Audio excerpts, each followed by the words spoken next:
Hello everyone. अपनी previous class में हमने कार्बन डेटिंग टॉपिक पढ़ा था।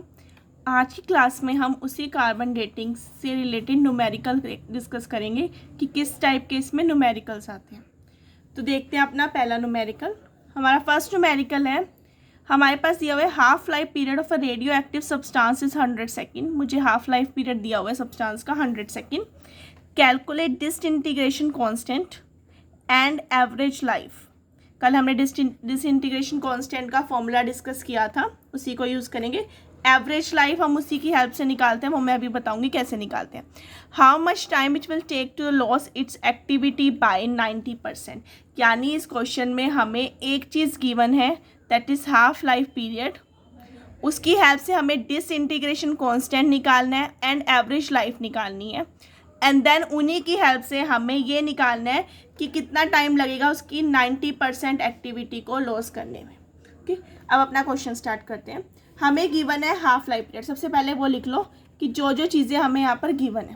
तो हमारे पास जो वैल्यू गिवन है वो है टी हाफ। तो मेरे को टी हाफ की वैल्यू गिवन है 100 सेकेंड्स।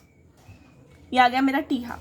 अब कल हमने एक फॉर्मूला डिस्कस किया था डिसइंटीग्रेशन कांस्टेंट के लिए, जिसे हम लैम्डा से रिप्रेजेंट करते हैं, which is equal to 2.303 upon t log of n not upon n, which is quite similar to the first order reaction. ये फर्स्ट ऑर्डर काइनेटिक्स को ही फॉलो करता है। उसका भी फॉर्मूला सेम होता है, k is equal to 2.303 upon t log a upon a minus x. आप उस फॉर्मेट में भी इसे याद कर सकते हो। अब कुछ बुक्स में आप देखेंगे यहाँ पर डिसइंटीग्रेशन कांस्टेंट का सिंबल या तो लैम्डा दिया होगा, और कुछ जगह पर इसे के से भी रिप्रेजेंट किया होगा। बिकॉज ये फर्स्ट ऑर्डर काइनेटिक्स है, तो के सी का वो जैसा हमारा रेट होता है वही चीज़ यहाँ पर डिसइंटीग्रेशन कांस्टेंट है। न्यूक्लियर केमिस्ट्री में हम उसी रेट को डिसइंटीग्रेशन कांस्टेंट बोल देते हैं। डन। अब इसी के लिए हमने एक और फॉर्मूला किया था। अब मैं यहाँ पर के यूज़ कर लो या तो लैम्डा यूज़ कर लो, जो मर्जी आप यूज़ कर सकते हो। मैं यहाँ पर के यूज़ कर रही हूँ ताकि हम इसे फर्स्ट ऑर्डर की तरह याद रख सकें। हमें पता है हाफ लाइफ पीरियड के लिए फॉर्मूला होता है, that is equal to 0.693 upon t half. ये फॉर्मूला भी है क्योंकि फर्स्ट ऑर्डर काइनेटिक्स को फॉलो करता है, तो उसके लिए भी हाफ लाइफ पीरियड का ये फॉर्मूला होता है। अब सबसे पहले हम इसे यूज़ करेंगे। आपने ये सारे फॉर्मूले जो है याद रखने हैं। इसी के साथ एक एवरेज लाइफ का फॉर्मूला भी मैं यही लिख रही हूँ जो हमने आगे यूज़ करना है। इस एवरेज लाइफ को हम टो से रिप्रेजेंट करते हैं। ये हमारी एवरेज लाइफ है। ये होती है 1 अपॉन के। 1 अपॉन के मीन्स 1 अपॉन डिसइंटीग्रेशन कांस्टेंट। यहाँ इसे रेट कांस्टेंट नहीं कहेंगे, इसे डिसइंटीग्रेशन कांस्टेंट कहेंगे। तो 1 अपॉन यानी उसका रेसिप्रोकल या इन्वर्स बोल सकते हैं, वो हमारा क्या होती है, एवरेज लाइफ होती है टो। तो सबसे पहले हम यहाँ पर अपने फॉर्मूले में यूज़ करते हैं टी हाफ। इस फॉर्मूले को हम यूज़ करेंगे, टी हाफ की वैल्यू पुट करेंगे और हमारे पास क्या आ जाएगा, डिसइंटीग्रेशन कांस्टेंट। तो यूज़ करते हैं k is equal to 0.693 upon t half की वैल्यू कितनी है, 100 सेकेंड पुट कर दो। ये मेरा क्या है, डिसइंटीग्रेशन कांस्टेंट।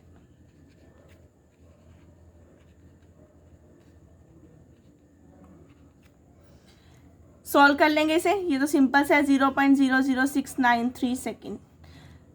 क्योंकि ये सेकंड था, नीचे आया तो ऊपर जाके क्या आ जाएगा, सेकंड इनवर्स। तो इसकी यूनिट भी मेन कर, ठीक है, सेकंड इनवर्स आ गया।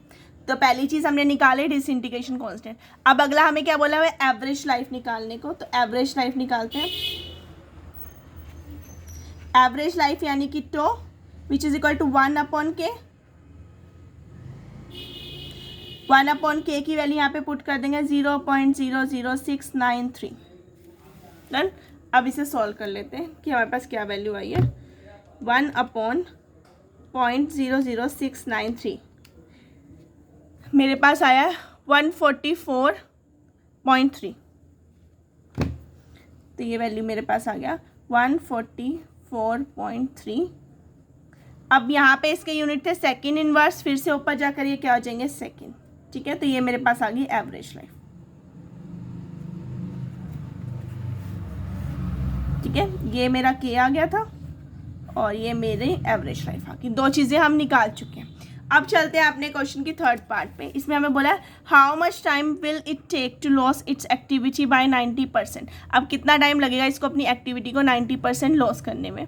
हम अपना ये वाला फॉर्मूला यूज़ करेंगे। अब हमारा फॉर्मूला है k is equal to 2.303 upon t log n not upon N.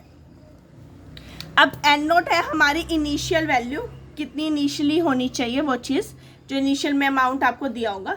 N है कितनी एट ए टाइम आपकी बची हुई है, लेफ्ट है। अब 90% वो लॉस कर चुका है तो लेफ्ट कितना होगा।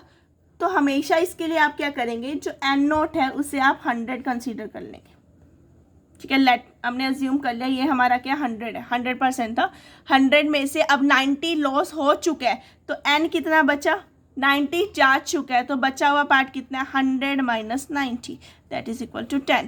तो आपने यहाँ पे से क्या करना है 10 पुट करना है। ओके, अब हमें क्या निकालना है, टाइम पीरियड निकालना है। तो मैं टी को इधर ले जा रही हूँ, which is equal to 2.303 upon k की वैल्यू को यहाँ पे पुट कर देते हैं 0.00693 लॉग एन नॉट की वैल्यू पुट करो दैट इज 100 और एन की वैल्यू पुट कर देंगे 10। डन। ये एन आपका वो है जितना उस टाइम पर बचा हुआ है, वो चीज़ आपने लेनी है। 90% लॉस कर चुका है इसलिए हमने यहाँ माइनस करके से 10 लिया। अब सोल्व कर देंगे, ये कैंसिल आउट हो जाएगा, लॉग 10 बचेगा। बस हमें इतने से पार्ट को सोल्व करना है बिकॉज log 10 की वैल्यू हमारी क्या हो जाएगी 1 हो जाएगी।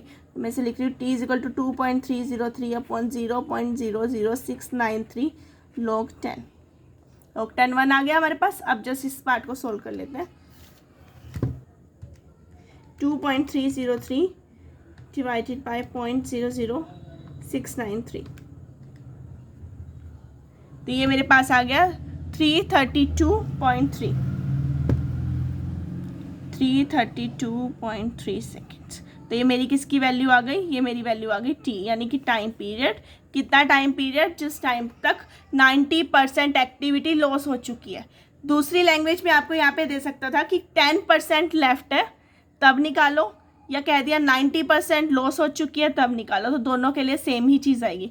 तब आप अगर 10% रहती है ये कहा जाएगा तो आप सीधा इसे 10 ले लेंगे। 90% लॉस थी तो इसलिए हमने यहाँ पे माइनस करके लिया। ओके, तो एक तो इस टाइप का न्यूमेरिकल है जिसमें हमने तीनों चीज़ें निकाली, डिसइंटीग्रेशन कांस्टेंट भी, अपना एवरेज लाइफ भी, और कितने परसेंट टाइम, कितने टाइम पर कितनी एक्टिविटी है वो चीज़ भी। अब आते हैं दूसरे टाइप के न्यूमेरिकल पे।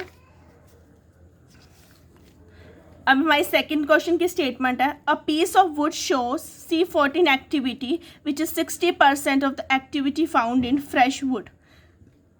हमें बोल रहा है कि एक पीस है वुड का, C14 एक्टिविटी है, 60% शो कर रहा है, यानी एट ए टाइम उसकी 60% है। टी हाफ की वैल्यू आपको गिवन है। ठीक है, टी हाफ आपको गिवन है यहाँ पर। ठीक है, सबसे पहले हम टी हाफ को यूज़ करके क्या निकालेंगे, के की वैल्यू निकालेंगे, और फिर हमें निकालना है टाइम पीरियड, कितने टाइम पर इसकी 60% एक्टिविटी आती है। ठीक है, तो सबसे पहले अपना टी हाफ को यूज़ करते हैं।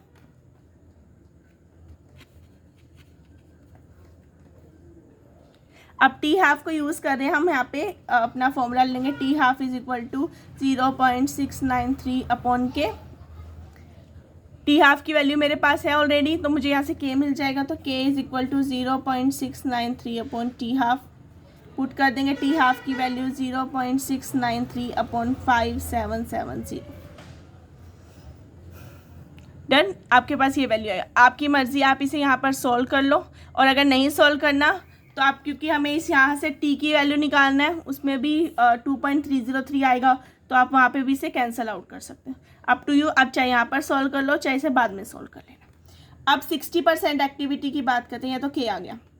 अब फॉर्मूला आता है k is equal to 2.303 upon t log n not upon n. Again मैंने भी पिछले क्वेश्चन में भी बताया था, जब भी परसेंटेज में एक्टिविटी दी होगी तो एन नोट को आप क्या ले लेंगे 100, कि 100% था। एन एट ए टाइम कितनी है, इस टाइम कितनी है उसकी 60%। पिछले क्वेश्चन से डिफरेंट है बिकॉज पिछले क्वेश्चन में उन्होंने बोला था 90% लॉस हो चुकी है तो रिमेनिंग थी 10%, हमने वो 10 लिया। अब यहाँ 60% उसकी एट ए टाइम है तो हम यहाँ पर डायरेक्ट इसे क्या लेंगे 60 लेंगे। ठीक है, तो आप इसे यहाँ पर क्या लिखोगे, डायरेक्ट ही 60 लिखोगे। तो अब आ जाएगा अपना टी की वैल्यू फाइंड आउट करनी है, तो टी को मैं इधर ले जा रही हूँ 2.303 upon k log n not upon n. Done. अब पुट कर देते हैं वैल्यू। अब ये वैल्यू मैं यहाँ पर डायरेक्ट लिख रही हूँ, उसका रीज़न भी अभी आ जाएगा क्यों हमने इसे यहाँ पे डायरेक्ट यूज़ किया। आप अप टू यू, कैलकुलेटर अगर हैंडी है तो आप उसे इमीडिएटली यूज़ करके वैल्यू निकाल सकते हो। Log n not is 100, n की वैल्यू आ गई 60। डन। अब आप इसे यहाँ से कैंसल आउट करेंगे तो लॉग 10/6 आ जाएगा। अब 1 बाय 1 पार्ट सॉल्व करते हैं। अब 0.693 की अगर हम याद करें वैल्यूज़, तो ये वैल्यू की होती है हमारी 0.693 क्या होता है हमारा 2.303 इंटू log 2 की वैल्यू थी 0.3010। अगर आपको ये चीज़ याद है कि ये 693 कैसे आया था फर्स्ट ऑर्डर के हाफ लाइफ पीरियड में, तब तो आप इसे डायरेक्ट यूज़ करो, नहीं तो आप कैलकुलेटर से इसे सॉल्व कर सकते हो। तो यानी कि ये वैल्यू हमारी इसके बराबर है। जब कैंसिल आउट होएगा तो मेरे पास 0.3010 रह जाएगा। तो 0.3010 मैंने बाकी कट आउट कर दिया। log 10/6। अब 10/6 या तो आप 10/6 को सॉल्व कर लो, ये कुछ आपका 1.66 आएगा, ठीक है। 10/6 को सॉल्व करोगे फिर उसका log ले लो, ठीक है। बट अगर आपके पास log टेबल नहीं है तो जनरली हम क्या करते हैं 1 to 10 log की वैल्यूज़ को तो याद करके रखते हैं कि जैसे 2 की वैल्यू log 2 होता है 0.3010, ऐसे ही 0.6 की वैल्यू को भी हमें याद करके रखना है। तो हम यहाँ पे डायरेक्ट यूज़ करें 5770/0.3010। आप इसे कैसे लिख सकते हो, log की प्रॉपर्टी जो डिवाइड में आप उसे माइनस कर सकते हैं log 6, या जगह log 10 माइनस log 6। log 10 की वैल्यू हमें पता है कितनी होती है, 1 होती है। log 6 की वैल्यू वो आप याद रखेंगे, वो होती है 0.778, इसकी स्टैंडर्ड वैल्यू, ठीक है। और बाहर वही चीज़ 0.3010। अब आप इन दोनों को माइनस कर देंगे, 1 माइनस 0.778 तो ये आता है 0.222।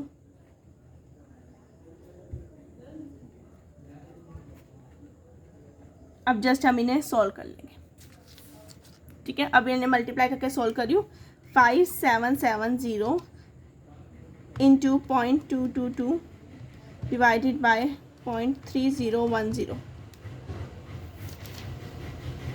तो मेरे पास वैल्यू आ गई 4255.6। तो टी की वैल्यू आ गई 4255.6। अब यूनिट्स क्या लेने हैं, अब क्योंकि जो टी हाफ था वो मुझे ईयर्स में दे रखा है, तो पिछले क्वेश्चन मुझे सेकंड्स में दिया हुआ था तो मैंने सेकंड यूज़ किया, यहाँ मुझे ईयर में दे रखा है तो हम यहाँ पर ईयर ही यूज़ करेंगे। जो यूनिट आपको गिवन होगा आप वही यूज़ करेंगे। सेकंड गिवन है सेकंड, मिनट्स गिवन है मिनट्स, ईयर गिवन है ईयर, उसी के अकॉर्डिंग आपका डिसइंटीग्रेशन और एवरेज लाइफ के यूनिट्स आ जाएंगे। डन। तो एक इस टाइप के इसमें क्वेश्चन आते हैं। अब चलते हैं अपने नेक्स्ट क्वेश्चन पे।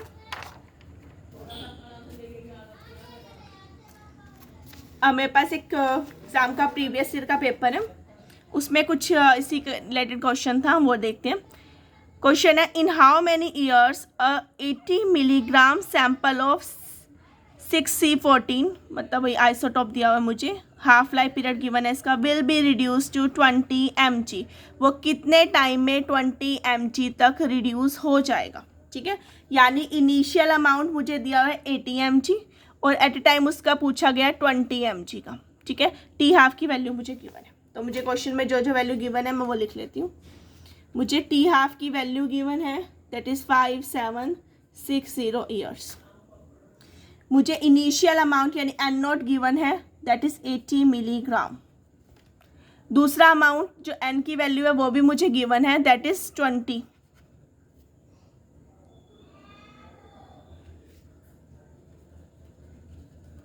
मैंने एन की वैल्यू को भी लिख लिया। डन। अब हमें वो कहते हैं कि कितने टाइम में, ये यहाँ से यहाँ तक चेंज होने में मुझे टाइम पीरियड को फाइंड आउट करना है, यानी कि मुझे टी की वैल्यू को फाइंड आउट करना है। जिस क्वेश्चन की स्टेटमेंट को पढ़कर सबसे पहले आप ये लिख लीजिए कि आपको क्या क्या वैल्यू गिवन है और क्या आपको फाइंड आउट करना है। अब चलते हैं अपने फॉर्मूले पे। हमें पता है टी हाफ का फॉर्मूला के इज इक्वल टू 0.693 अपॉन के, सॉरी टी हाफ। तो टी हाफ मुझे गिवन है, यहाँ पे पुट करते हैं, के निकाल लेते हैं 0.693 अपॉन 5760। डन। मेरे पास ये गिवन है। फिर अगेन अप टू यू, या तो यहीं पर सॉल्व कर लो, नहीं तो नीचे जाकर कैलकुलेशन में से कट आउट करके तब सॉल्व कर लेना। अब निकालते हैं time period K is equal to 2.303 upon t log of n not upon n। ये मेरा फॉर्मूला, मुझे t को निकालना है तो t मैं इधर लेके जा रही हूँ 2.303 upon k log n not upon n। अब सारी वैल्यूज़ को यहाँ पर जस्ट पुट अप कर दो। तो t की वैल्यू निकालने के लिए सबसे पहले k लिख लो। k है हमारा 0.693 इंटू 5760। मैंने डायरेक्ट ये वैल्यू यहाँ पर पुट कर दी है, नीचे था तो ऊपर वाली टर्म नीचे आ गई और ये वाली टर्म ऊपर चली गई। लॉग n नॉट की वैल्यू रख देंगे 80 और n की वैल्यू रख देंगे आप 20, जो आपको गिवन है। डन। सॉल्व कर लेंगे, log 4 आ जाएगा।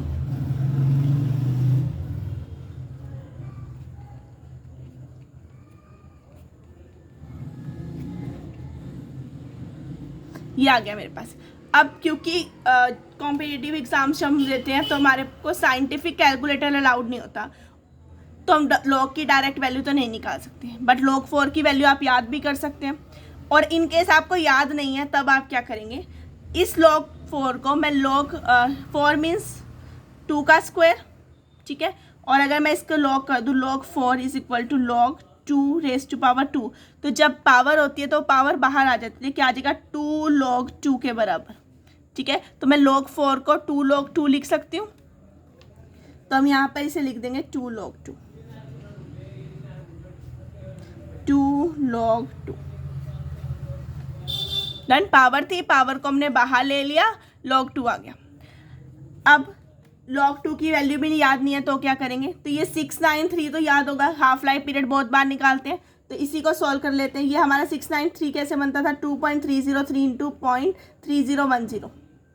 ये 3010 क्या था, ये log 2 की वैल्यू थी हमारे पास। log 2 किसके बराबर है, 0.3010, ठीक है। कैलकुलेटर है, सॉल्व कर लो।